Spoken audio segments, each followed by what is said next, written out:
This is the best of VOCM Open Line. Brendan, you're on the air. Oh, thanks, Brian, for taking my call. And let me just say, first of all, congratulations on the position you're holding there. Of course, it's a great service for the public, and it's a great voice.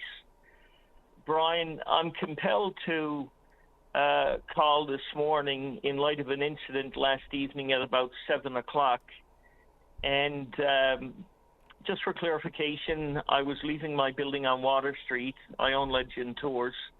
And I was driving to Ruby Line, and halfway in Kilbride, now I was only going at the speed limit, but halfway in Kilbride,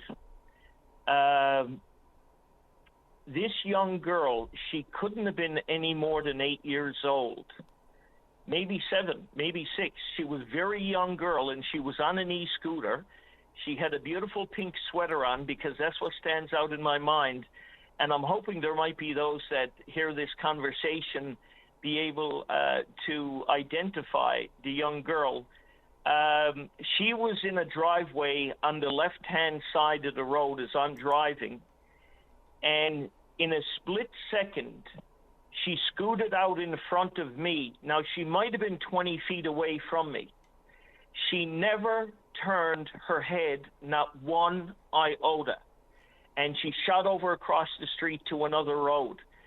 If I had to be another 3 seconds there going, that young girl would be killed today, and it would be a tragedy for everybody. But there's so much of this going on, and that was a wake-up call even for me. But I say to myself, like, what's going on? Like, are there any parents guiding these young kids or teaching them anything relative to, you know, shooting across a road at 7 o'clock in the evening? And it's just as well to say it. If they keep up doing what they're doing, there are going to be tragedies, and there's going to be a lot of them. But I was just so shocked about what happened last night. I felt I had to call just to make it known. But this young girl, beautiful young girl, again, only 7 or 8 years old, she flew across the road in front of me, but she never turned her head in any direction. And, of course, I blew the horn, hoping that it might be a bit of a wake-up call for her. But the seriousness of this is unbelievable. And there's just so much of it going on, and I can't help but call in and mention this to you today. And I am hoping that the people in that area there of Kilbride, it was halfway in, they might be able to recognize who the little girl was and maybe have a talk with her. So that's basically what I wanted to call in for. Yeah, Brendan, there, but for the grace of God, go all of us. I mean, who hasn't been on a bike when they were a kid and completely oblivious to, you know, traffic or whatever? I mean, look, some of us grew up with safety instilled a little bit harsher in our brains by our parents than others.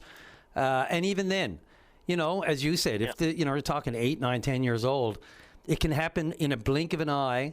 And, you know, as bad as the loss of someone like that or a small child like that through just senselessness or just a total accident or just age and these new scooters, then there's, you know, the person who strikes the child has got to live with that. And Absolutely. I can only, that's what you think about afterwards. You think, oh my God, I can't imagine, like if I, like you said, 3 seconds earlier, and it would have been, you know, you would have met her. Yeah, no, and it's horrible, and it shouldn't be. And I mean, we all know about bikes. We've all had bikes, I'm sure. And, you know, we're not all isolated from having accidents, but it just seems to be so prevalent now, these e-bikes or scooters, whatever you want to call them. But, I mean, these guys and these girls, they're moving fast on these. And they're just stood up as well. It's not like they're sat on a bike pedaling. So they're just stood up, 2 little feet, and they're just giving it to her, and no sense of what's around them, and it's just horrible. And not only that, on Ruby Line a couple of nights ago, I was on Ruby Line. There were 2 young fellas on these stand-up scooters, and they must have been doing 50 kilometers an hour in front of the vehicles as the vehicles were driving on Ruby Line. They were in front of the vehicles. So I don't know how this can be patrolled, but I think people want to brace themselves for some tragedies, and I hope that's not the case, but it's given every indication the way things are going that is going to happen. Yeah, it could happen at any moment. We see it every day. I'm like on Uber watch when I'm driving now because it's just an extra, it was all bad enough. And now there are these extra, risks, impediments on the road. And I call it impediments only for the fact that, the legislation, which the province is still looking at for these e-bikes. I mean, I think they're looking at something for the fall. And I mean, a lot of these things, you're supposed to be 16 years old. You have to have a helmet on. And these sorts of things. And when you're talking about that age, was it very dark at that time last night, Brendan? Around not that. Well, it was just 7 o'clock. Yeah. It wasn't too it wasn't too dark that way. But again, as you mentioned, helmet. Helmet is not going to be the answer if they get struck by a vehicle. No, absolutely not. I think we all know that, and I mean, none of us want anything to happen, but the way it is now, like, again, if we're driving and our eyes are on the road, basically now we got to be using our peripheral vision because we got to be looking almost to the right and left as well with these kids that are coming around. And there's no training, right? They don't have any training for them. They're just scooting around. No training. There's certainly nothing like legislation or laws on their minds. They're just scooting around and point A to point B. And again, I mean, the common sense says to, if you're going near a roadway, to look both ways, be careful, and just don't go on the roadway with these things. But we know that's not happening. They're all over the roads. Yeah. So. And I don't understand. Yeah, I'm sorry. I don't understand the fact that, parents or caregivers or family or friends or whoever that buys these for them, would allow somebody that young on their own, 7 o'clock in the night, just whizzing across, you might say a main road. I mean, the Kilbride Road is not a back road. No, it's not. And no sign of adults anywhere. And, somebody, I think, as we all know, should take responsibility if they're going to be buying them this, Yeah, and especially that age. Look, the horse has definitely left the barn on this one, Brendan. Like, we're playing catch up. I know municipalities in Newfoundland and Labrador passed a resolution at their recent meetings about the push for clear and concise and precise rules and regulations. But even that, those are rules and regulations. And we know people are still just going, look, they've become an incredible mode of transportation for people who either just, can't afford a vehicle, maybe not fuel or anything. And if you're just getting from A to B, they're fantastic. But the speeds of them, the sort of lack of really any regulation around them. No one really knows when they're whizzing by you if they're allowed. And some of them will stay on a sidewalk, which isn't allowed either. And then you got to have courtesy and people actually giving them some space on the side of the road. It's still a mash that we're into here, and we are playing catch up. There's no question. Yeah, and I can appreciate, of course, exactly what you're saying. There's a lot of issues there. And all I wanted to emphasize is there's a difference between an adult, there's a difference between a teenager, and there's a difference between a child 7 or 8 years old. And that's my query with this today. But anyway, Brian, look, I appreciate talking with you, and I hope some of these people that are listening to this will lay it to heart. Yeah, and the more calls about it, Brendan, and sometimes, unfortunately, as a reporter, I was always trying to get to the crux of getting the police and officials to give tangible examples of close calls, or not even close calls, to really spell out what happened in the tragedies so that people can get a real bird's eye of this is how it happened, as opposed to just a brief in the news that says, like an accident a couple of years ago downtown where an e-scooter guy ran into a pole and died. The details around that are what matter. People need to hear how it happened, specifically how it happened. Ideally, we'd have a video reconstruction of all these things, not the actual event, of course, because that would be too traumatic and a real intrusion on the grief of a family. But in any event, we need to be able to picture it in our eyes if we don't see it every day, because a lot of us are seeing it every day too. Maybe it's like those ruts in the road, it's causing us to slow down and be a bit more careful. I hope so. Yeah, and Brian, look, you and I, we only want the best for everybody out there. We don't want these tragedies, but, an ounce of prevention might be good as well. Oh, my God, more than an ounce. A pound, a kilo, you name it. Yeah. Thanks, Brendan. I appreciate the call about this. Yeah, thank you, and keep up the good work. Thanks very much. Appreciate your call. And more people on the same topic would be more than welcome, because the more we keep talking about it, the more it's in our heads. Well, I think you're going to get more calls, that's for sure. I hope so. We need to get a true reflection of it, right? It's on people's minds. We're all seeing it. So thanks again. Appreciate it. Have a great day. Bye-bye. All right, you too. Thanks. The best of Open Line returns shortly. This is the best of VOCM Open Line. Ramona, you're on the air. How are you today? I'm pretty good for a Monday. Thank you for asking. How about yourself? Oh, except for Trump's rhetoric and lies, I'm doing fine. Yeah, we watch and listen at our... Yeah, well, there's one thing you can do if you're sick and tired of it. I know, but you got to listen to it. I mean, it's just... I usually fast forward him, and listen to what the comments go, because I know what he's going to say anyway. Yeah, well, as I said, you could turn it off, because as I said, we could. We used to be able to just, it was just a sideshow to what we really needed to worry about, but it matters. Whatever he says, and of course, especially when it happens, when it affects Canada, and you just don't know. I mean, people might joke it off and say, well, he just says stuff all the time. But when he starts talking about, just right off the top of his head, tariffs for wildfire smoke, then we know we're venturing into new territory. Hey. Oh my, it's crazy.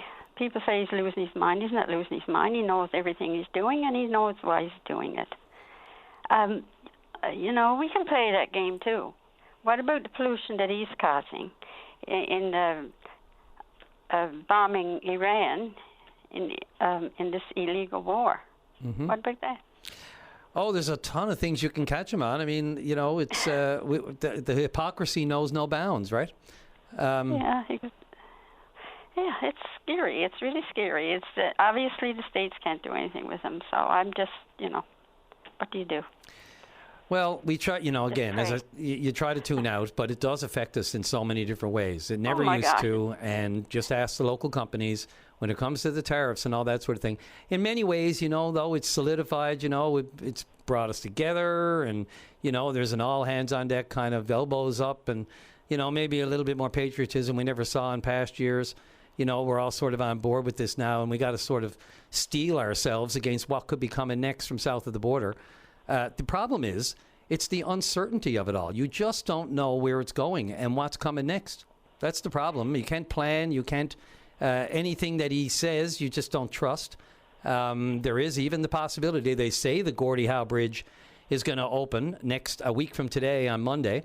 But, I mean, anything could happen between now and then. The owners of the Ambassador Bridge could get back on the phone to Trump and say, we're not so sure. We don't quite like the deal that you got out of it, even though we paid for the dam bridge. But that's another story. Oh, it's just unbelievable. I mean, it's certainly an eye-opener for us all, for the whole world. It is. You just never knew that it would come to this. And oh, my God, no. The protectionism, it used to be the protectionism from the United States meant protectionism because of the world superpower status of other countries. But he's even brought up Greenland again in the past couple of weeks. So just, from one day to the next, and with all of the things going on, the war seems to be a sidebar for him. It's a distraction. And he's worried that he can't get out of it. He's gotten himself into it, and he can't get out of it. The Strait of Hormuz wasn't even an issue before the war. And now, just solving that would look like a win for the United States. And that's just getting back to the basics, getting back to normal. Doesn't have anything to do with the reasons they started the war in the first place, which allegedly were the uranium and the ability for them to never have a nuclear weapon. Mm-hmm. Yeah, he's a very dangerous man. It's very dangerous. He doesn't know what he's doing. And we just have to leave it up to NATO, I guess, and the higher powers. Yeah, whatever's left of NATO when it's all said and done. I know, exactly. It's scary. I never thought I'd see this. However, I was... what can we do? Ramona, you just jogged my memory. I was reading through a partially finished book by my father on the history of Corner Brook, which I'm going back through. It was unfinished, and I'm hoping to somehow get to the end, get to work on that and try to finish some of it. But I was going through it, and all the mentions in that book, which is soon to come, I hope, about the U.S. military bases and the detail, and it goes back into all of the different ways that we helped them and they helped us, and on and on and on. It goes, wow, that, a history lesson might not be a bad thing for the President of the United States, because his memory is definitely short-term. There's no question about that. He only hears what he wants to hear. Yep. That's it. His power. And when it was going to fill his pockets with billions of dollars, which he's raked in since he's become president. So. Exactly. Power and money. Yep. And greed. Yeah, it is really, and there's no disputing it. Look what he's doing now with some of the companies that curry favor with him, giving them a heads up as to announcements that he's going to make that will improve the stock value of them, thereby giving insiders and people that he likes or that like him or openly say they like him, giving them an edge in the stock market and letting them make billions. So, the favoritism, his friends, it's the oldest forms of politics. And there is a sect of society that agrees with him, that caters to him. He got a lot of votes in the last election, knowing what he was going to do. Yeah, exactly. It seems that nobody can do anything with him, but it's just impossible. I mean, it's so crazy that people can see what's going on, but they can't seem to do anything with him. It's just impossible to deal with. He's got the upper hand somehow, and of course the money is the big deal. Yeah. And what else? Who knows? And some people would say the war was just a distraction from the Epstein files. I mean, and sometimes it's not completely unreasonable to believe that that's the truth.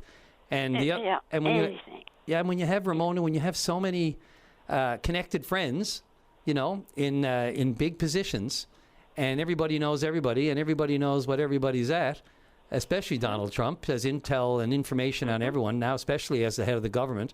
He can access all the files he wants. People are worried. There are those who don't have the greatest of, say, personal history, and he knows, and sometimes he can hold that against them. So there are a lot of people out there who are beholden to him for various different reasons, and that's what power does. That's what it does, exactly, and he's really good at that, really good at that. However, I don't know how we're going to get out of this tangle, but all I can do is pray about it. Yeah, what else can we do? 2 more years at least of this tangle. Oh my, I can't think of it.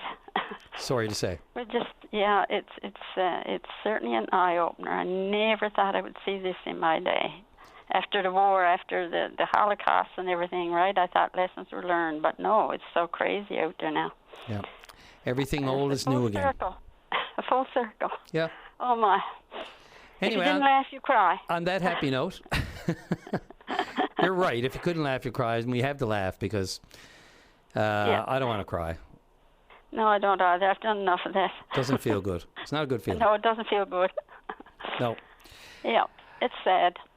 It is, Morona. Anything else you wanted to wrap up on that on a positive note? I don't know what to say about it. Positive note. We're getting wonderful weather. Keep me alive. Yeah. Next few days is supposed to be really nice. That's great. Yes, it's been great. Yeah. We got to be thankful for that. Absolutely, and I am every single day. You wake up and... Me too. I think it was Oprah Winfrey, despite all of her riches, she would say, the first thing she does in the morning, she wakes up, rolls over, looks up and says, thank you. Yeah, I do too.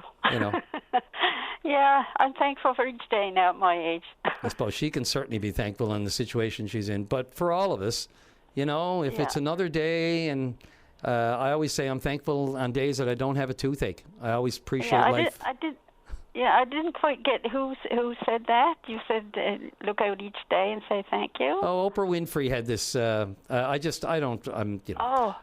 just want. Yeah. Something I missed. No, back when she had the show, and when that was the highest rated show in the world, that just one of the notes that the things that stick with you, right? I wasn't a religious watcher of the Oprah Winfrey Show, but I do remember I used to watch her years ago, but I can't get her now on my TV. Yeah, she's more recluse these days and doing her own personal lobbying on different issues of self-interest. But that one line always stuck with me. It's a very true one. Yeah, and you just look up and say, things could be worse. Yeah, that's right. She's a good person. No doubt about that. I used to enjoy her shows. Yeah. Yeah. Okay. Well, thanks, Ramona, for the call. It's callers like you that just get on and want to have a little chat about the things that are on your mind that makes the show go. So thank you. Yeah, hopefully you get more good news now. Yeah, looking forward to it. I'm looking at the list of topics and that sort of thing, and I do see a couple of good news stories in there, so I'm looking forward to that. Excellent. Awesome. I'll listen to that. Absolutely. I'll wait for that. This is the best of VOCM Open Line. The best of Open Line return shortly. How are you doing? Great, sir. So you're with the Ignite and Unite Trinity. You're the event coordinator for the Trinity and Area Volunteer Fire Department, and you got a great fundraiser and tribute concert coming up. Tell us all about it.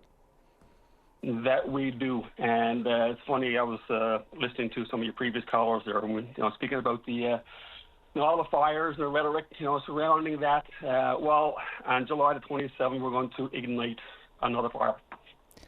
So to speak. Yes, it's ignite, and also I mentioned. I heard you mention too about good news stories and be positive, and you also heard you mention. Bringing people together, with all this going on, it's in Canada and elsewhere in the world. Yeah. So that's the whole premise of Unite, and it's bringing us together, it's bringing the community together. So we come up with the name Ignite and Unite. It was very fitting. But so basically, it's it's going to be a very fun. It's going to be a lot of buzz going on. We got some great performers, all of which volunteering their time. It's my partner Shelley as a cast member. Mm-hmm. I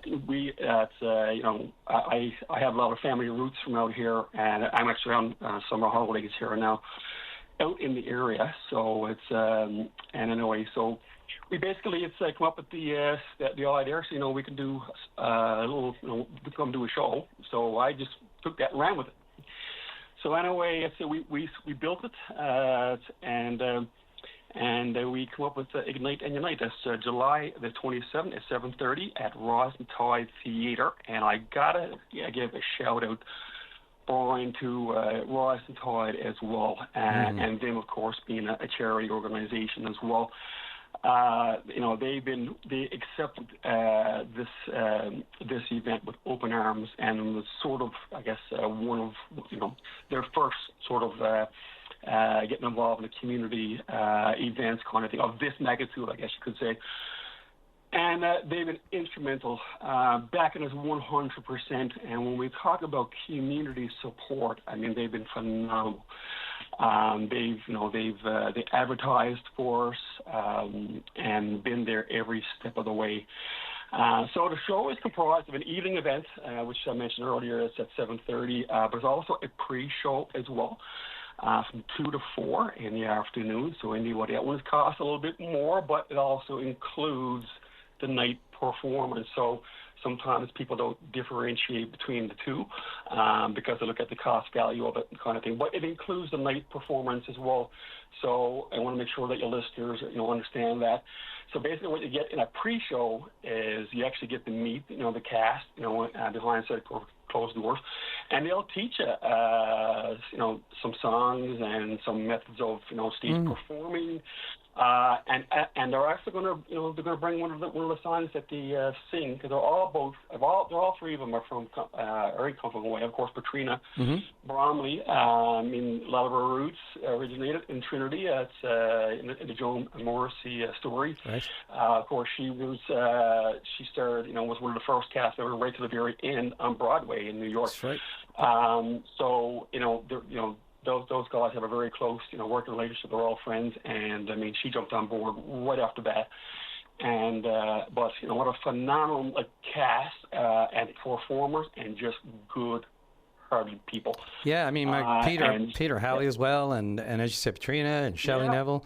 I just wanted, Randy. So you're with the St. John's Fire Department, but you're also you're a volunteer firefighter in Trinity as well, right?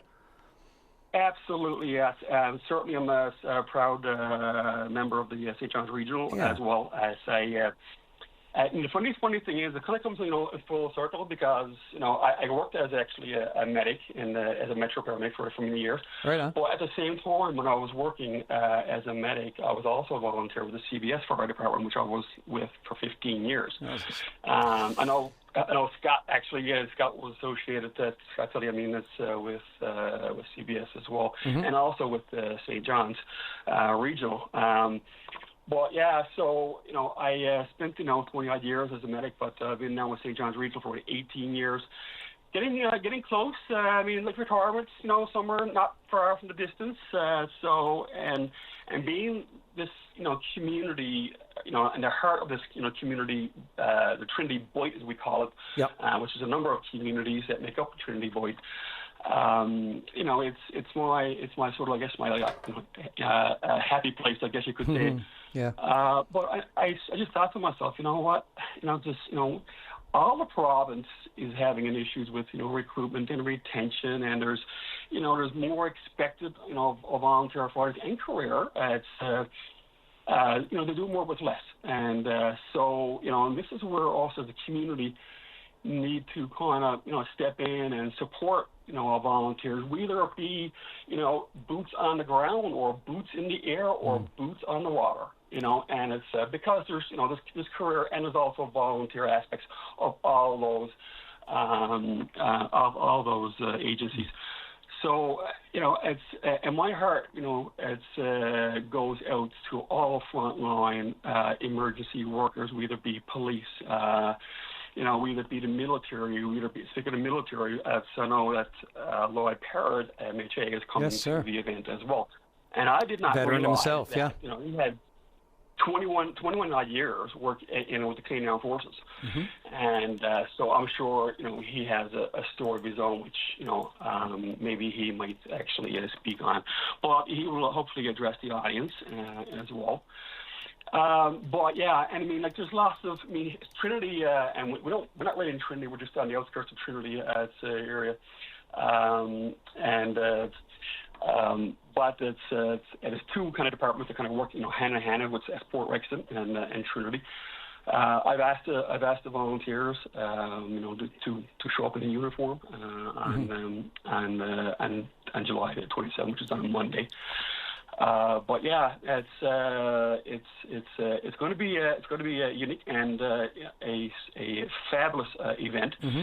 I just hope the smoke doesn't make its way down in the U.S. Well, I will say this too. I'd be remiss if I didn't say, thank Minister Parrott, Lloyd Parrott, for his service.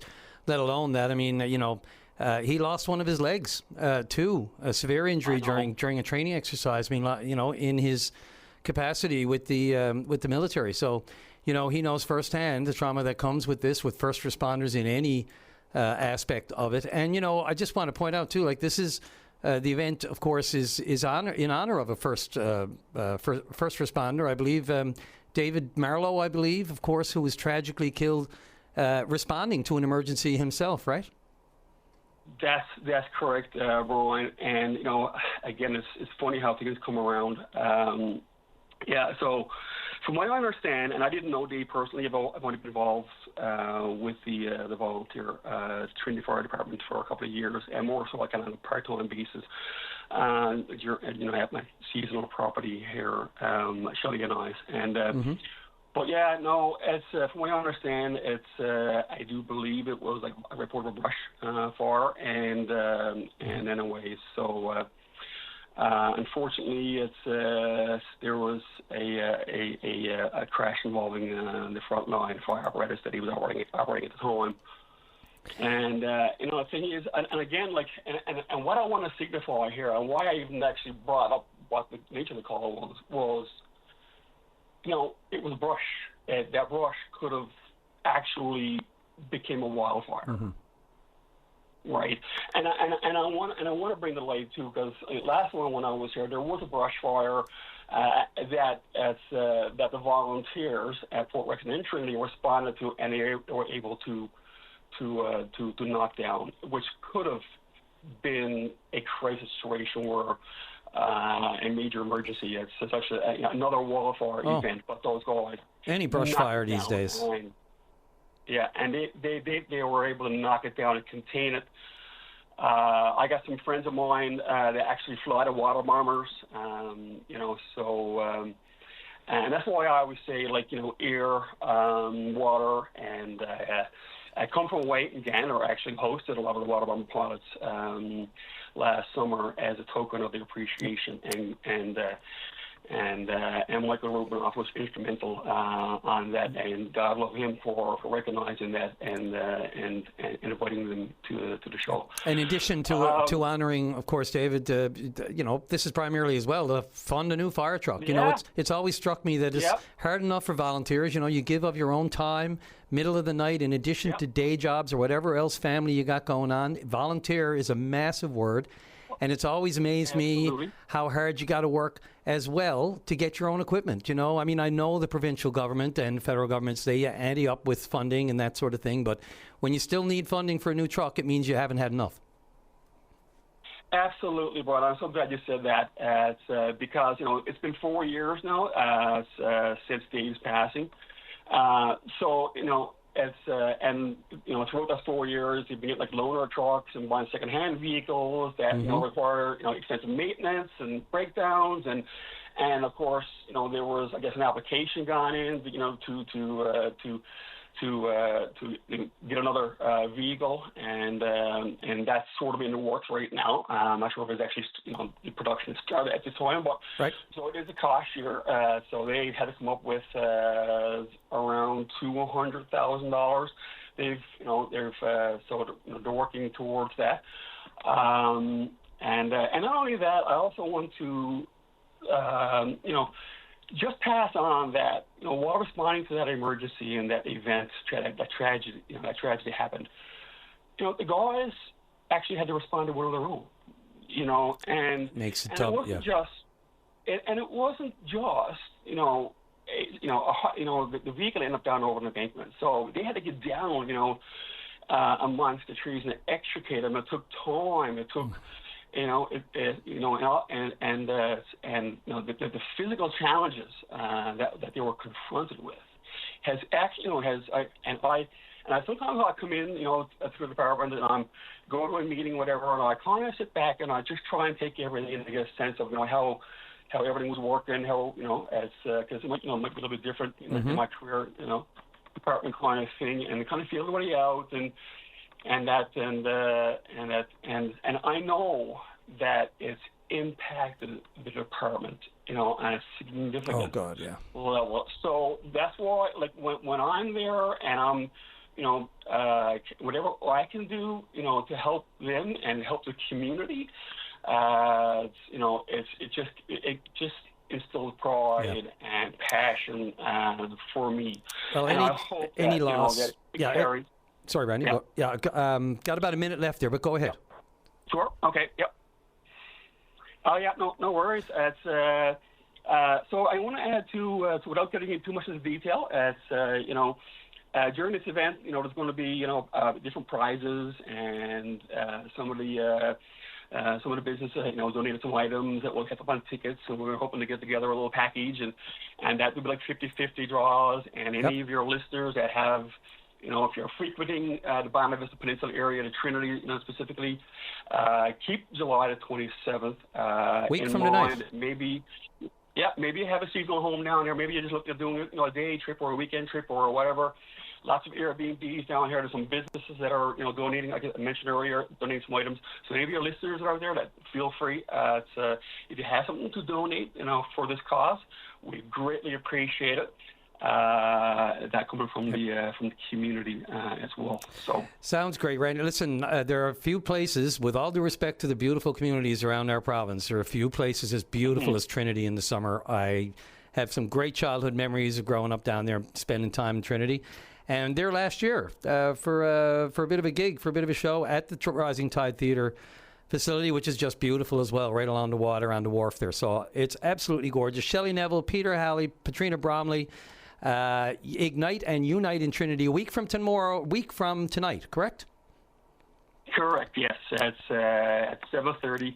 It's on a Monday up tonight. It's a week from tonight, 7:30 at the Rising Tide Theatre. It's funny because I do a lot of hiking, Brian, and so often you'll see me on the Skirwink trail and a few other trails in the area. And I'm all the time bumping into tourists, you know, and stuff and all that. Yep. And I'll just, you know, I'll point out this place and just point out this place, and you kind of engage with the, you know, different people. You know, and again, it's just for the love of the community. Yep. And And I have a lot of childhood fond memories growing up in this area due to my family root connections and that. So it brings back so many memories, so many beautiful memories. Yep. Last thing, where can everybody get tickets? Absolutely. It's going to be I got a couple of phone numbers here for you. Okay, go for it. So the local number is 709-464-3232. Mm-hmm. There's also a 1-800 number, so I can give you that one if you want. Go for it. That's 888-464-3377. And there's also an email at info@Rise and Tide Theater. That's with an R-E at the end of it instead of an E-R. Mm-hmm. So again, that's info@RiseandTideTheater.com. The best of Open Line returns shortly. This is the best of VOCM Open Line. To line number 3, Kelly, you're on the air. Yes, good morning, Brian. How you doing today? Pretty good. Thanks for asking. And yourself? I'm doing wonderful. It's a marvelous day out there. I just wanted to call in and just to give you a little good news story and experience that my partner and I had on July the 14th with my son. We went downtown to celebrate his degree that he recently obtained. Nice. Very proud of him. We had a lobster dinner at the Rabble restaurant, and what a beautiful dinner it was. 4 courses, from the server to the service that we received. The meal was delicious. There were 2 musicians there. I think it was a violin and mandolin that they were playing. But we were there for probably just under 2 hours. It was just an absolutely amazing service, and I wanted to put this shout out to that restaurant. They serve their lobster dinner. I think on Sunday nights you go down there, and that's the main thing that they feature is the lobster dinner. I'm not sure if there's any listeners out there that would want to take in a beautiful meal downtown. That's the restaurant that we absolutely enjoyed there on the 14th. I'm not sure if you could get the lobster dinner any night, but I know that on Sunday nights, that's the only thing they serve there for the lobster dinner for that night. And it was 10 out of 10. Fantastic experience, and I just wanted to phone in and tell you that. I'm really glad you did, Kelly. In the spirit of the good news, vibe, we try to. I'm really trying hard. It's not easy these days, but in the spirit of the good news vibe, try to keep going here on the show. A good restaurant experience, there's nothing like it. But by the same token, a bad one, there's nothing like that either. It's unfortunate. It really, literally can leave a bad taste in your mouth when you're walking away, and it can bug you. Oh, absolutely. The price point was fantastic, too, I have to say. Oh, great. For what we got, for the service we got. The atmosphere in that restaurant is a restaurant that's owned, I believe, by Todd Perrin. That's correct. And I just want to say that it was amazing. And I want to say this to you, too. I always saw Patty Daly as the gatekeeper of Newfoundland with the open line. And don't ever underestimate what you're doing there, Brian. You're doing an amazing job. And keep going. You get negative feedback lots of times. I'm sure you do. But it's... you guys do a tremendous job. There's always somebody out there to want to complain about stuff, but it's time that we start looking around and seeing the positives that are going on in this world. There are lots of them. That's just one that I wanted to phone in and talk about today. Well, we're going to put you on the regular calling list, Kelly, and we'll pay you if we have to. We'll call. You don't need to do that. We won't let everybody know that you're a plant, but we're going to get you on at least once a week. I can't thank you enough. And so, all joking aside, look, it really is. It's not just lip service. We're really trying to. We see the negativity. I see it. You see it. All you have to do, if you stay off Facebook or stay off social media, you're probably less inclined to run into it. But for the most part, boys, people seem to have just gotten, the hatred's got out of hand, the meanness, just for no reason. Senseless. For years, I don't mean to cut you out there, but I, for years, have decided to have no social media. As 99%, I won't say the adjective, but it's not good. It's a time robber. One of the main things you need to know about it is that every time you get on there and you scroll and do all these things, you're just paying somebody else that's out there in that in that world, So no, I just think there's so much to be grateful for. Get up every day and be grateful, and find something good. find something good. If you just look for the good, it's there. And again, just to say, that experience that we had on the 14th was just amazing. It just gave me a good lift, and you felt good after you left. I'm, like I said, very proud of my son's achievement, and wasn't a better place we could have picked to go down and celebrate it. Do you mind if I ask what his degree was and where he graduated from? He had a degree in arts, and his degree was from Griffin Memorial. Good man. And his minor was in Greek mythology, the classics and stuff. Right. So, yeah, it was fantastic, I got to say. Well, look, calls like yours, and I've seen, I don't mean to diss all of the social media. There are good reasons and good. But look, I'm on the old FB, Facebook just to promote different, my side gigs and. Not my day job, but my night job, if you will. A bit of musician stuff on the side and all the rest of it. So it's there for that. But as far as posting pictures of what you're eating and that kind of stuff, or even the negativity when people want to just tear somebody down. And I've seen some of that regarding downtown lately, and I don't get it. It doesn't help. It's not adding to the any information or anything like that. It's just anecdotal meanness. And your calls like that are balancing it out, and hopefully we'll have more of them so that we can eclipse the negative and keep it all positive.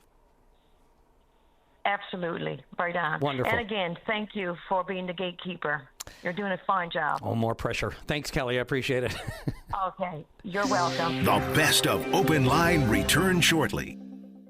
This is the best of VOCM Open Line. You're on the air. Okay, thank you very much, Brian. You can hear me fine? Yes, sir. Go right ahead. Okay, I want to thank the lady, the previous caller. She made me feel good. Kelly? Me too. We need more people in the world like her. I couldn't agree more, Tom, and more people on this program. Absolutely. Yes. Okay, my subject is a little different. How did I know you were going to go there? But that's fine. Yeah. You go right ahead. I know how to get rid of the administration in the United States by the time the sun goes down today. Okay. All they have to do is charge them the same price as we're getting charged for gas and diesel here in Newfoundland and Labrador. And they're gone. How so? Because how would that work? Just for our listeners, what's your rationale there? What are you thinking? Okay. The price we're paying for oil and gas or diesel and gas here in Newfoundland has got nothing to do with the war in Iran, the world price of crude, or anything else. It's just taxes. It's bought on by the provincial and federal government, over 60% in taxes. Mm-hmm.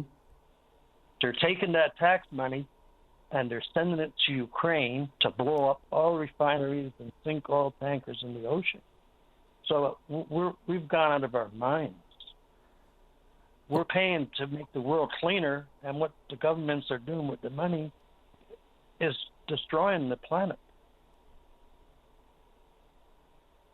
Yeah. The price of oil today and the world price of crude compared to what we're paying at the pump, it just don't make sense at all. Yeah, very broad swath statement. I get your point, obviously. I mean, our taxes go to a lot of things that are on the government's agenda. Some of these things you just have to be a part of if you want to be a part of allies or nations or even humanitarian or, any kind of a caring government that cares about what's going on around the world. You have to sort of, you have these pots of money that have to be served to, keep your place in the world order. And Carney, of course, has taken that to another level, of course, as far as international statesman and spokesman and representative of many other countries, if you will. He's the only one who, in many eyes, if you watch him go around the country, they'll point to him as the one of few people who've stood up to Trump, or at least, and somewhat, if you want to call that, gotten away with it. There's a lot of language going back and forth still, but for the most part, it's just part of the thing you have to do. But going back to the taxes, it goes to a lot of things. The frustration is there. And, of course, the provincial government will point to the fact that they've held the line, kept the 7 cents that came off the gas tax, so it's still 7.5 holding at, and it's still 9.5 cents per litre for diesel. And then there's the federal government, of course, who suspended the federal excise tax to give a bit of a break, dropping 10 cents on gas right now. So, I mean, you might not say that's a lot and it's just, lip service or a little bit here and there, and they could be doing more. But then if you put that 10 cents right back on it right now, and the 7 cents that the provincial government has kept off it, boy, I tell you, we'd be up over, what, 220, 230 a litre. Yeah, but what it all adds up to is I'm starving to death. You know what I mean? I just, I retired from work. I was a tradesperson, worked mostly 80% of my life in other provinces. Right. And now that I'm retired and gone on these pensions, I realized I can't even put food in my own house.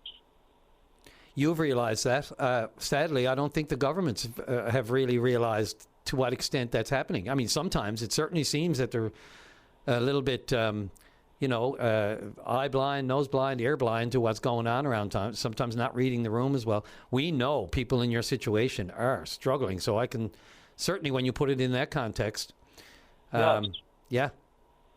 So how can I afford to pay so much money for a liter of gas when it's off taxes? The United States, they're only paying half the price for gas as we are, and it's our gas that they're burning. Some of it, yes, absolutely. Some of their own, but some of ours as well. Yeah. And not only that, but come by chance, oil refinery used to produce an amazing amount of diesel fuel. Mm-hmm.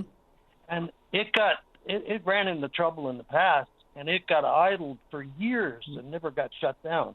I think you should have a public inquiry into why it was changed over to whatever they're doing right now. I don't know what they're doing, but they're certainly not bragging about it. Well, the Brea people believe that they could make a better go. Look, the investment that Come by Chance refinery needed goes back to the early 70s when it was built. But, I mean, the investment that needed to continue at the time just did not seem feasible for the owners. And, I mean, Brea were right there knocking on the door in this world of, transitioning to biofuels and better, cleaner fuels for the environment and on and on. It just seemed to be a really good fit at the time, and it's operating, but it's had its share of problems. And we've seen the tragedy out there from the flash fire, for one thing. It's not had a really good track record. It's old, and it still needs a lot of investment. And right now it's doing the biofuel thing. Just over the years, I mean, it's our memories are short sometimes, but when you think about what the Come by Chance refinery has been through, the owners it's been through, the North Atlantic ownership of it, and, they moved on to buying a refinery in France, So, the machinations that go on behind the scenes of why things happen to things such as the Come by Chance oil refinery, formerly the oil refinery, now we safely just call it the refinery because it's not oil and gas anymore. And now everything goes to the Irving refinery in New Brunswick. Well, I worked in the trades and I worked in oil and gas for a good part of my life. And Newfoundland is oil and gas. We've got lots of it. So why aren't we promoting it instead of condemning it? I think we are. We are certainly promoting it. Bay du Nord is, if that's not promoting it, I don't know what is. I mean, they know it's out there as well. Who would you promote it to, I guess? The big players know what we have.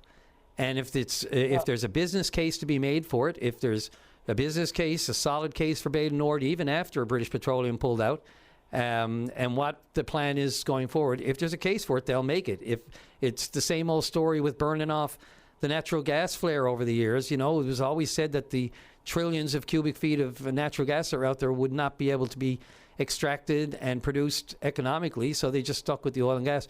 That seems to be changing, obviously, if you look at the various refineries and facilities that are being built around the world, including out on the west coast of BC.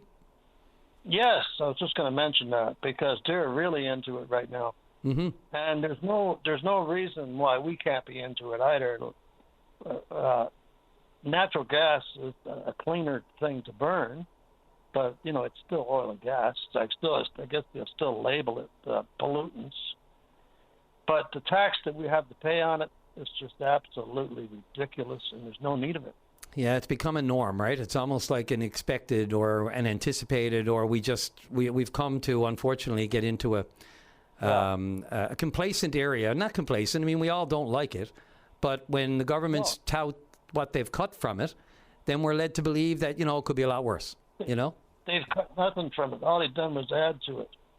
Yeah, I mean, just specifically, They just added to our misery. And what I would suggest to the people of Canada, Newfoundland, Labrador, never vote for any of these people that are sitting in the House of Assembly right now or in Ottawa.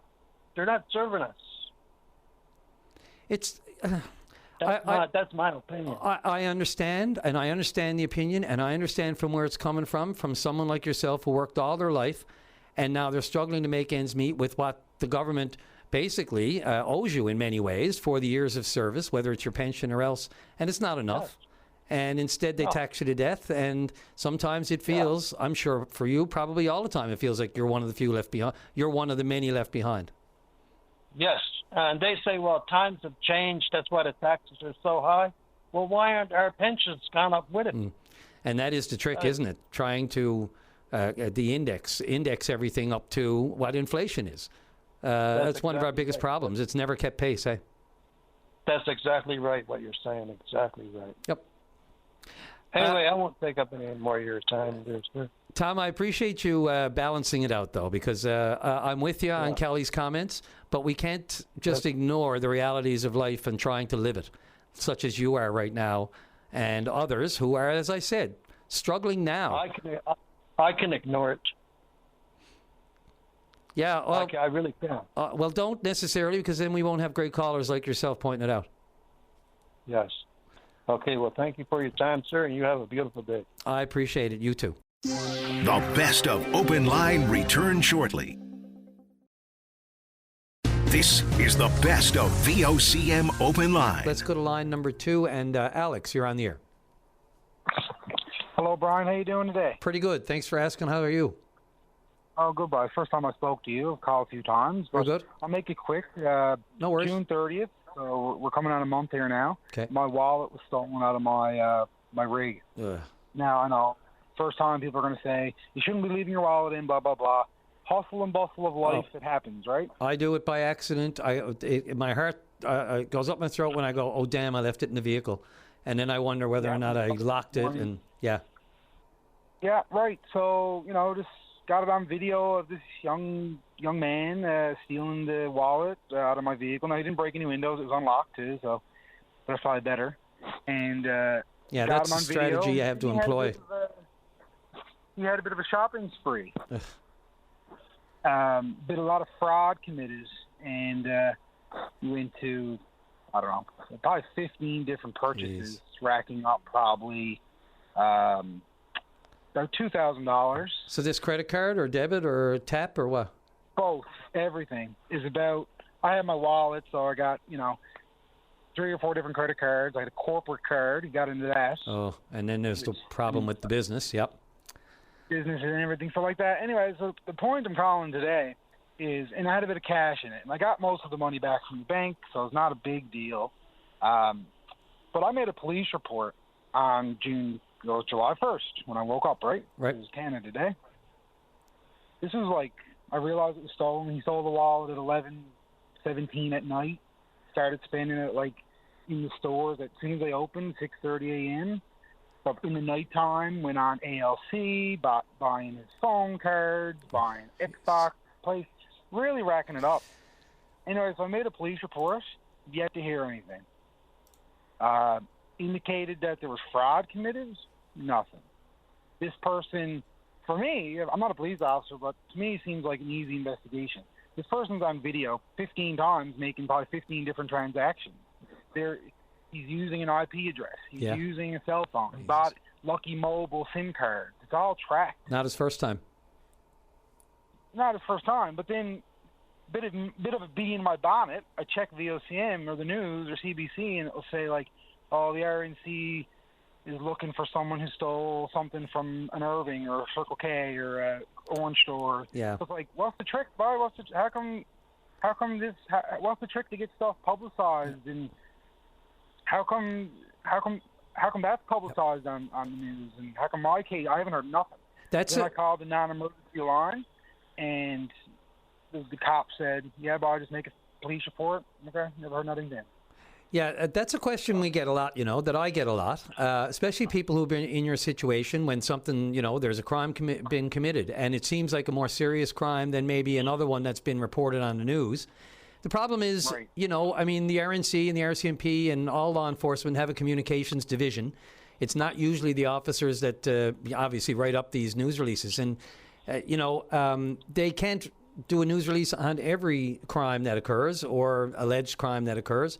And so, we get what's called an overnight report in the mornings, 4 or 5 in the morning. Whoever's been on shift will forward the information. Sometimes it's not the communications. The overnight officer, sometimes it's their duty to do up, a listing of the different infractions or crimes that occurred overnight. And be honest with you, some of them are so frequent that they've stopped reporting them, whether it is break-ins, or thefts from vehicles, like along my street. That's right. We get raided about once, I'd say, a week, and you just, it almost seems like they know when your guard is down.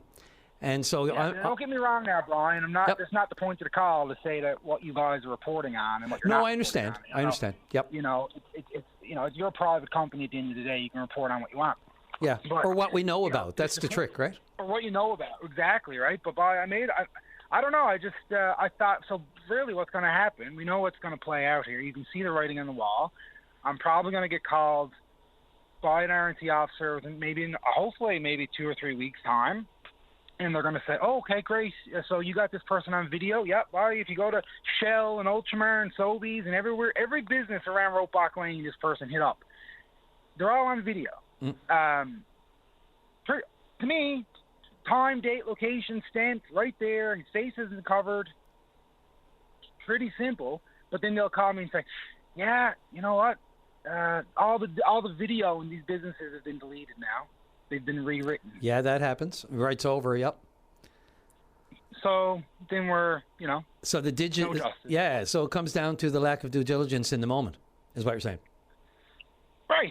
You got and I went to these businesses and I said, give me the footage. I'll bring up a stick or something. No, needs a police report. No, needs a case number. No, needs it. Okay. Well, I can only do so much. So I've done my due diligence as a citizen.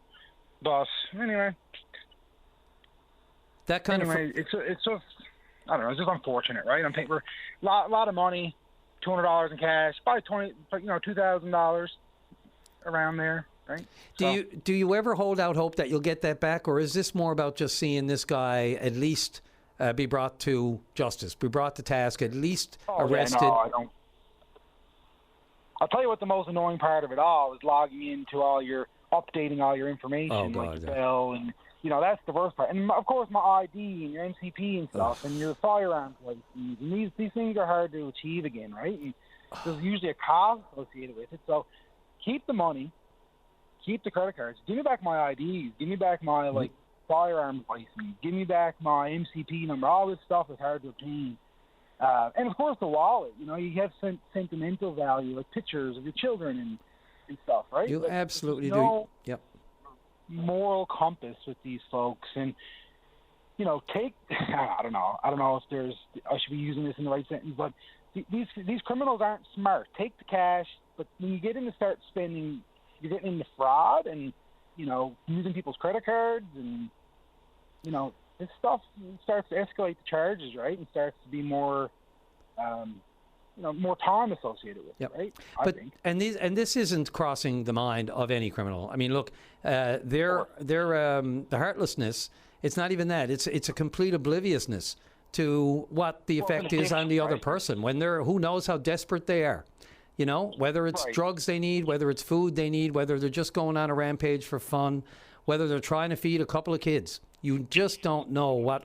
The desperation of people, and it is desperation these days. There's so much of it out there that, there's no sense trying to find a rhyme or reason to this stuff because you can't put yourself on the same thinking, the same level, the same plane of thought as people that are in that place place of desperation, that place of addiction, that place of mental health, that place of, I'm going to do this, and really, I don't care. Ultimately, I don't know if I'll get caught or not, but it's all I got, and it's all I can do. Yeah.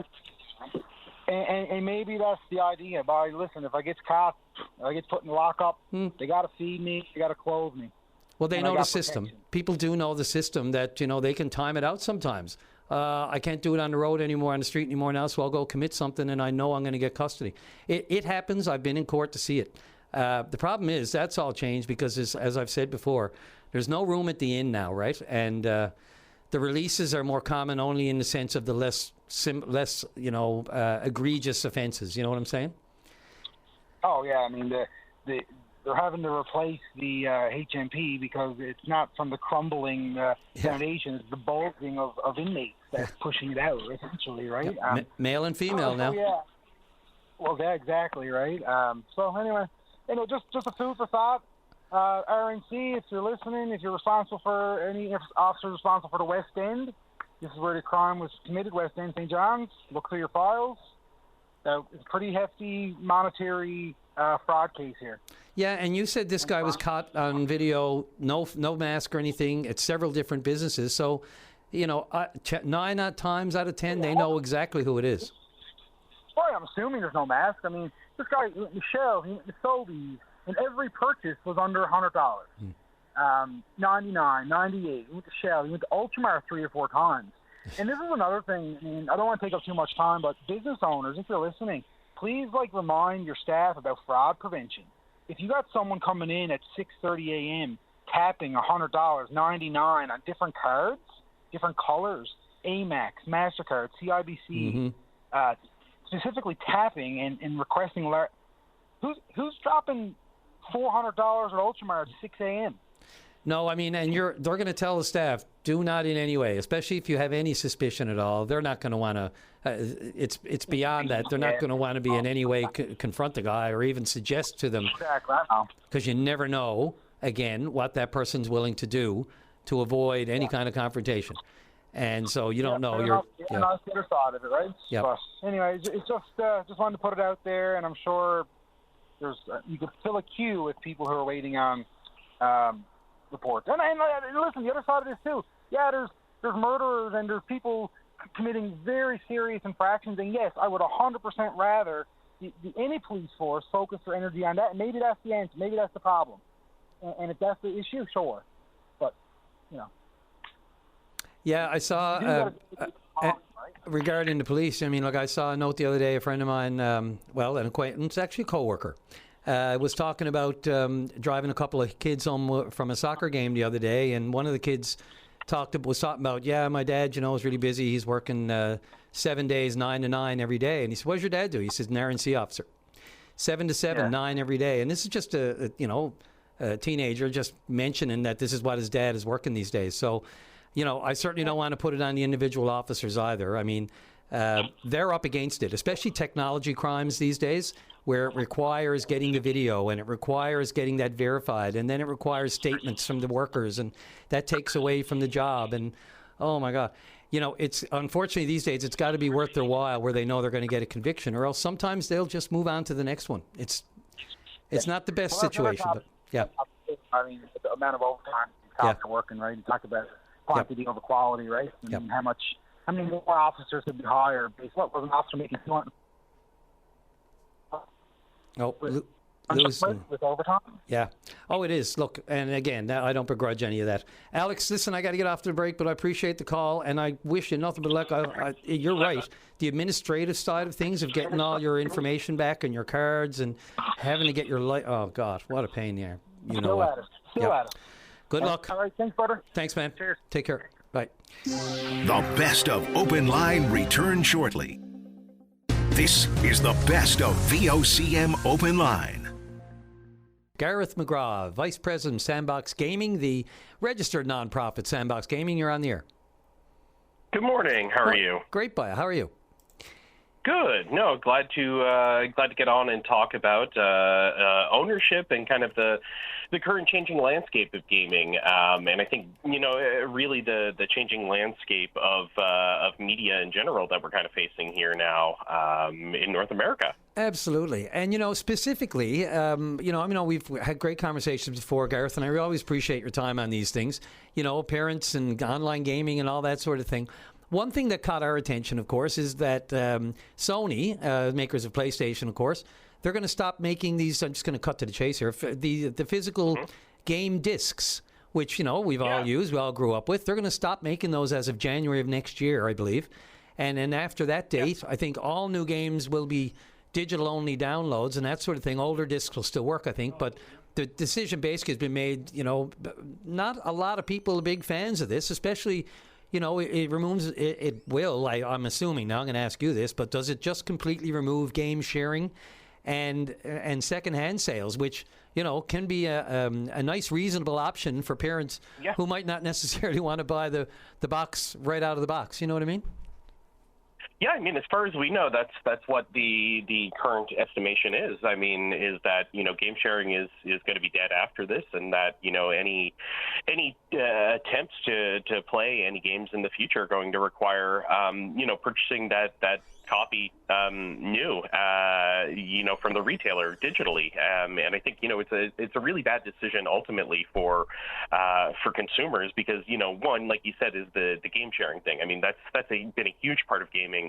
My entire life is you gather around with your friends and you say like, oh man, I played this really cool game. I don't think you're going to pick it up, but I've got a copy of it here. Borrow my copy, check it out, and when you're done, lend it back to me. And your friends would do the same. And you would hand around your copies of your games, and it would be a way for you to be able to experience a game that you never had a prior opportunity to play.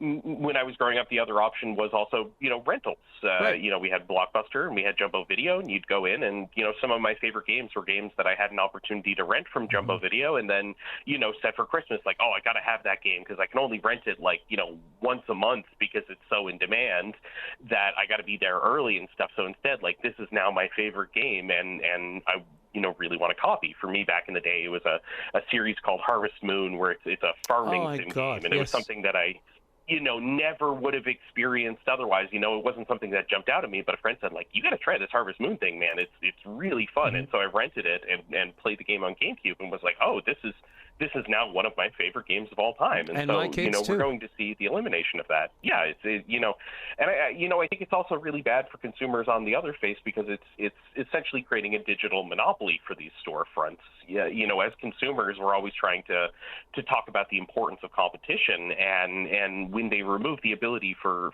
physical game sales, it essentially is creating a digital monopoly for these companies. So, Sony and Microsoft are going to be in a position where what they say goes. They're the ones who set the price. They're the ones who, tell the game creators how much they have to charge for their product, what percentage they're going to get from sales. I mean, I think it's really going to damage the industry in the long run, and it's really going to hurt consumers. And I think it's ultimately a bad decision. For everybody involved who's into gaming, if Sony does make this decision. Yeah, it's just a bottom line thing. It's a straight up and down moneymaker, money saver, money. I answer all your questions as money, and this is what this is, right? I mean, I can only imagine when they tallied up their bean counters, tallied up how much they could be making if the rental game thing and the digital disc passing around to friends and everything didn't exist. And when they looked at the numbers, they went, what are we doing? I mean, in a strictly bean counter, from that point of view, you can absolutely see what they're doing, just the same as rental movies and Netflix and everything. If Blockbuster was still around the corner, where would they be in business right now?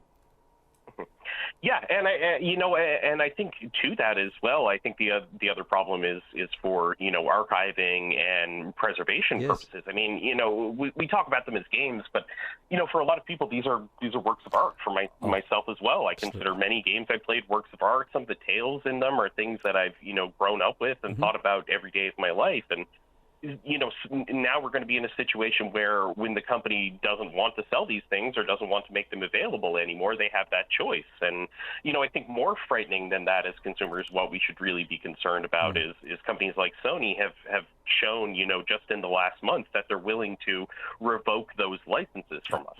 It was a story that maybe got a little bit buried, but Sony has partnered with the production company and the distribution company Studio Canal, and recently Studio Canal pulled their licenses from Sony, and so part of that, everyone who bought a movie that Studio Canal was the licensor for got a notification on their PlayStations that said, hey, you don't have a license to this anymore, you can't download this film anymore, you can't watch it anymore. Our agreement changed with the company and you're out of luck. You paid $20 for a movie. that you thought you were going to be able to watch for the rest of your life, tough luck. The company has decided you don't get to watch that anymore.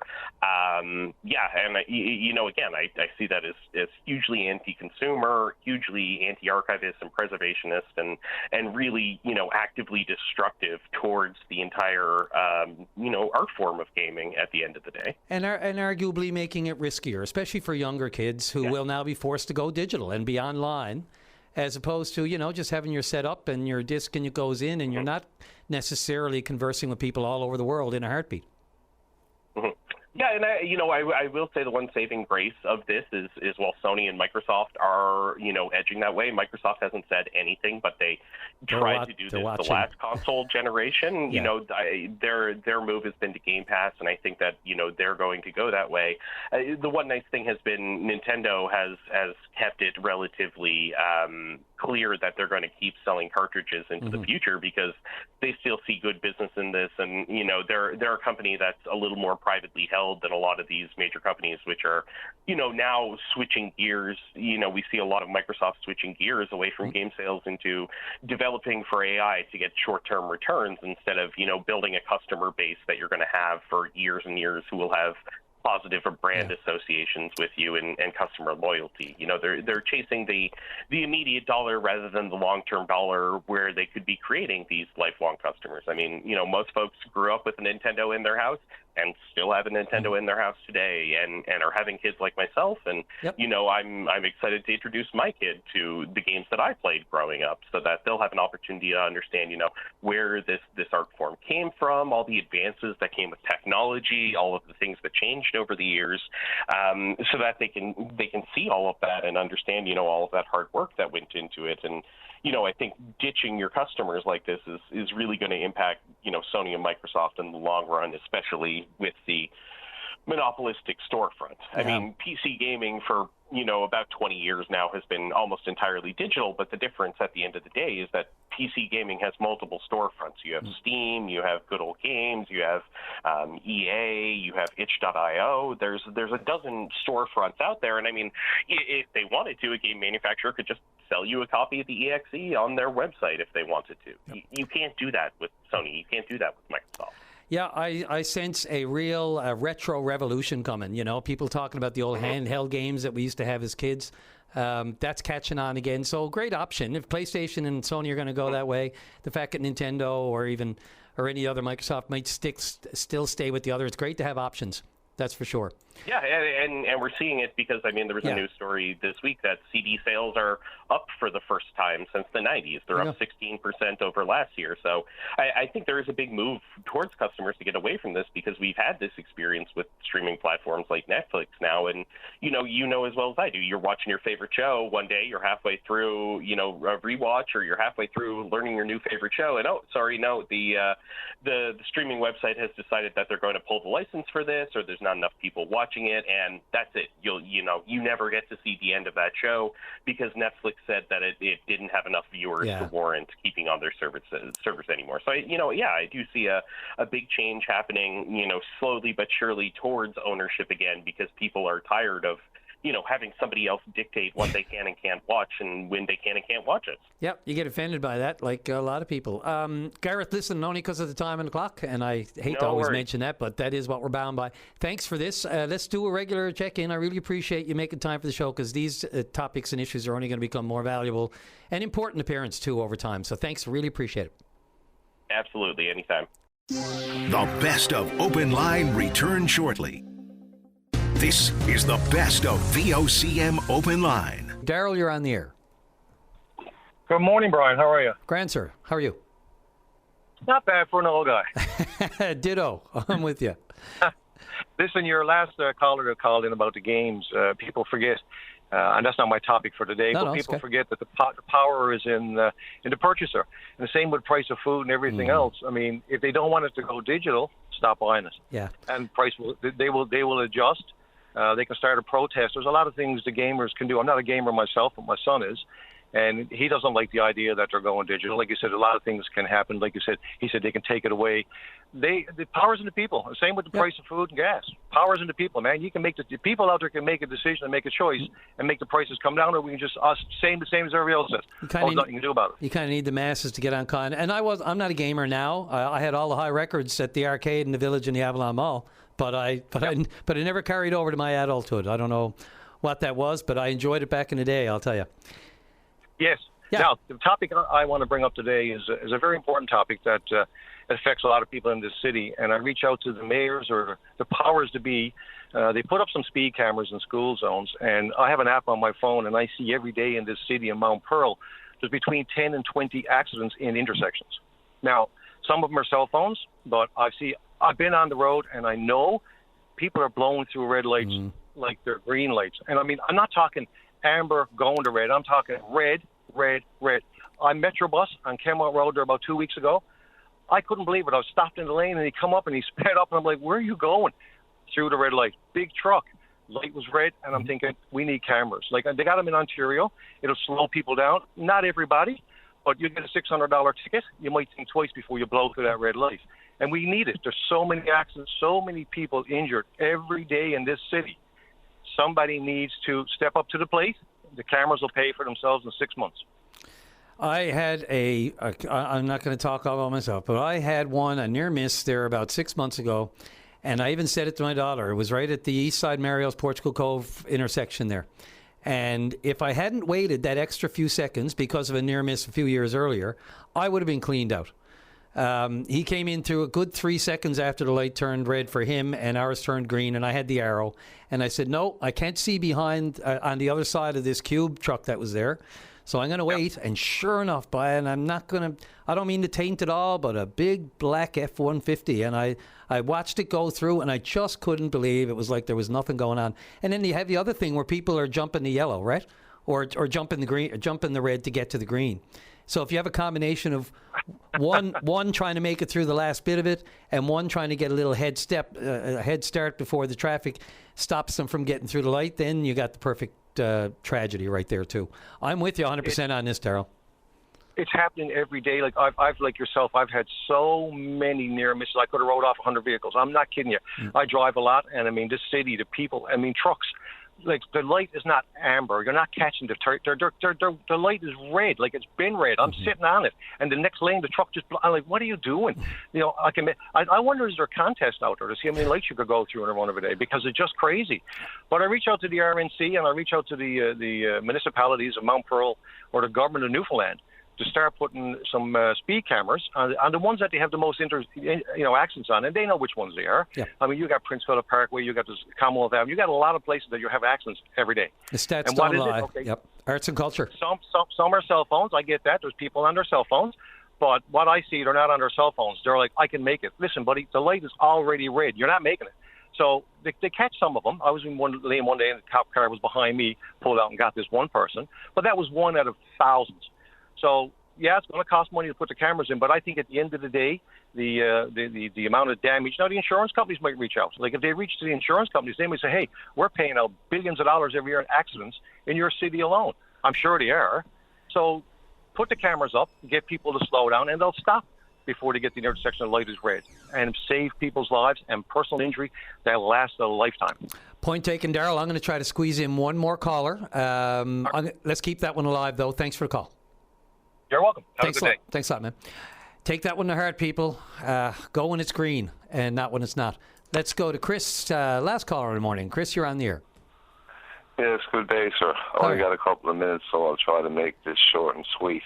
Go for it. But on Saturday evening, about 8:45, I was driving up towards the west end of Duckworth Street, turning on to Kingsbridge at the intersection of the Forest Road and Quadavada Road. A black car came through the stop sign. Then a blue car came through the stop sign, and then two motorcycles with two young couples on it came. And I could have creamed either one of them. I didn't expect the motorcycles to jump the stop sign because I was nearly about into the intersection to turn up by the hotel. Yeah. But they did, so I had to lock up. Now, I'm not blaming the government here. I'm not blaming the city for narrowing the intersection down there. But since that intersection has been narrowed, it's much dangerous for traffic, but it's safer for pedestrians, okay? Yep. But I want to let these 4 individual drivers know what they did at that intersection could have cost them dearly. But anyway... if we thought more about that, Chris, before we did those moves, boy, and what could be heaped on you in the aftermath, we might think twice. Well, Brian, I tell you, I have a better idea than putting speed cameras in there. I have an idea where the internet works and they're always using their cell phones behind the wheels. Well, how about every so many minutes or seconds, put an accident there in front of them, make them realize, look, this is what could happen to me, because they got to realize it themselves. This is the best of VOCM Open Line with Brian Callahan. Thank you for taking my call, Brian. You're welcome. My mom was shopping in Gander. I don't know if it was Saturday or Sunday. Okay. But anyway, she lost her family ring. Now, I know the ring can be replaced, okay? But it's kind of a very sentimental ring to her. Yeah. Because, it had 4 stones in it. But my brother and my dad is after passing away, and she's totally heartbroken. Even more significant then, right? When it's in memory of people you've lost. So, Sandra, this was in Gander. Where exactly, specifically? Roughly? It was in one of the malls, she thinks. Okay. Now, she was trying on clothes, so it could have ended up in one of the dressing rooms. Right. Okay. Do you want to mention this? So let's see. One of the malls, and this was Saturday. Saturday or Sunday. I'm on Bell Island. Okay. And this happened in Gander, so I'm not sure. And she was very upset when she was talking to me. So. No kidding. Yeah. Okay, so let's see. So the most we can narrow it down would be Saturday and Sunday in Gander at one of the malls there. Yes. Gander Mall or the, darn it, what's the other one called?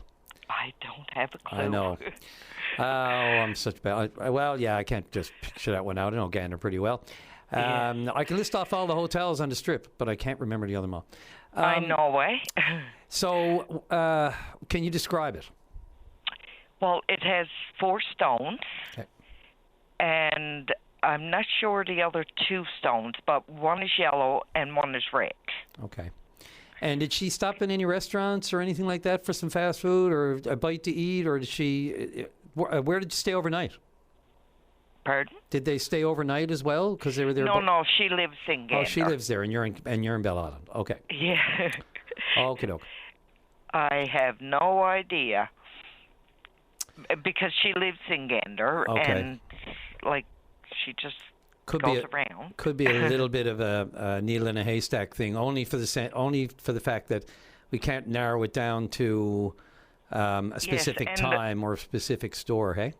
Yeah, but it was somewhere around the Gander Mall. Okay. Well, there's 4 stones. It's probably spottable if it was on the ground or something, and someone were walking by. Yes. So let's hope, like last week, we had a couple of lost items that were reunited with their owners, which was thanks to our listeners and our callers, of course. So hopefully maybe something we can pull one out of the fire here as well. So anyone in the Gander area, if you're around either mall, just keep an eye out on the ground or any of the clerks in the stores and that sort of thing, I'm sure they're keeping an eye out too, to do a little cleanup afterwards, especially in the dressing rooms and that sort of thing. Yes. That would be the best case scenario. Hey, if it happened to just drop on the floor in the dressing room, and did she lose it before? Like, does it slide off finger easily, or? She has cancer and she's lost a lot of weight. Okay. And I think it might have just dropped off her finger. Yeah, which can happen so easily, unfortunately. Yeah. I have a special one from a family member, and it was a little bit too loose on me for the longest while, so I just wouldn't wear it because I almost lost it once. Yes. Yes. Right? And a friend of mine found it for me. I was like, that's it. I'm putting it away, safekeeping. Maybe for a special occasion or something, right? That's right. But, I mean, it has a lot of sentimental value for her, right? Well, and with any luck, Sandra. Yeah, I know. Anyone Listen, in... there's go ahead. a lot of honest people out there. Mm-hmm. And I'd like to say, please, she'd like her ring back. Yep. Yeah, this is, let's put it on the urgent list. And again, anyone in the Gander area, just moving around today, moseying through the town, any of the malls, anywhere at all, really. Just keep your head up or down for a look at something like that. It's probably glistening on the ground. Are the That's right. The gems, are they different colors or? Yeah. Okay. Like one is yellow and one is red. Okay. Well, yeah, if they found any ring on the ground, that'll be it. Yeah, if they found the family ring, I think they could figure that out. Can I give out her phone number? You most certainly can. We'll have it here too, as well, in case somebody finds it and they could call in to us and we can give it up. But you go right ahead. Go for it, Sandra. Okay, it's 709-541-2095, or my phone number is 709-488-2070. Got it. Okay. And now Beth will have those numbers there. Well, we have your number here as well. So if anyone does call in with, when someone finds it, let's stay with the positivity here. When someone finds it, they can give us a shout right here on the show, and we'll do our best to get right to you. And let's find that. Let's find it. Just, you never know. I got a good feeling about this one. People just walking around out there and something glistening in the sky, or the sun shines on it. Yeah. And what's that shiny thing on the ground? You never know. Let's hope for the best. And especially, all eyes, all hands on deck at the Gander Malls. Anyone out there just keeping an eye, the staff, security, you never know. You never know where that could show up. Let's hope for the best. That's right. Well, thank you very much for taking my call. You're welcome, Sandra, and good luck. Hopefully we get good news from you on this one. Okay, thank you. Thank you. The best of Open Line returns shortly.